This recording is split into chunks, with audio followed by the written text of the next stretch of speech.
الحلقة اللي فاتت قلنا مجموعة من الكنب لحد ال100,000 جنيه. النهاردة بقى هنقول مجموعة أخرى من الكنب من ال100 لحد ال200,000 جنيه. بس الكنب المرة دي يا جدعان هيبقى حديث شوية، هيبقى معاك تكييف وهيبقى معاك باور وهيبقى معاك إزاز كهرباء.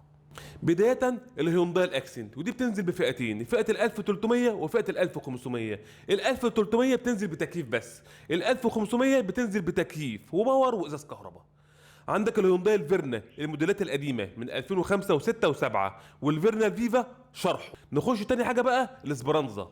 عندك الاسبرانزا ال 620 اللي هي الكبيره اللي بتنزل بالمكنه ال 2000 سي سي بتاعت الماسوبيشي جارنت الاوتوماتيك اللي فيها شاشات في المخادع. العربيه دي حلوه.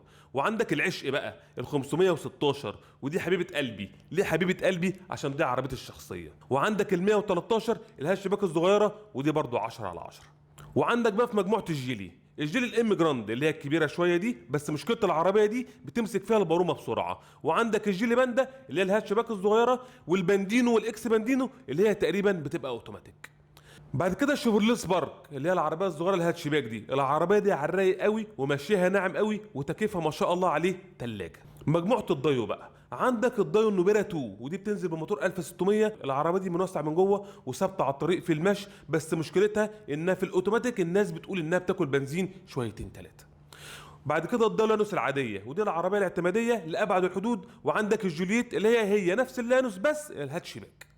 وعندك سوزوكي التو موفره في البنزين وازاز كهرباء باور وتكييف. عندك كمان الاوبل فيكتور، والاوبل فيكتور دي كانت بتنزل بموتورين، موتور ال 1600 والموتور ال 2000 سي سي، وال 2000 سي سي كانت بتنزل منها الاوتوماتيك ودي افضلهم. وعندك برضو الاوبل كورسا ال 2005، ودي ماشيها بالظبط تقريبا نفس مشي الدايو لانوس، ومشتركه مع الدايو لانوس في كتير من قطع الغيار. واخيرا بقى وليس اخيرا اللادا جرانتا، وانا الروسي ماليش فيه. ولو انت يا باشا تعرف اي كنبه فرنج السعر ده اكتب لنا تحت في الكومنتات وخلي الناس تستفاد.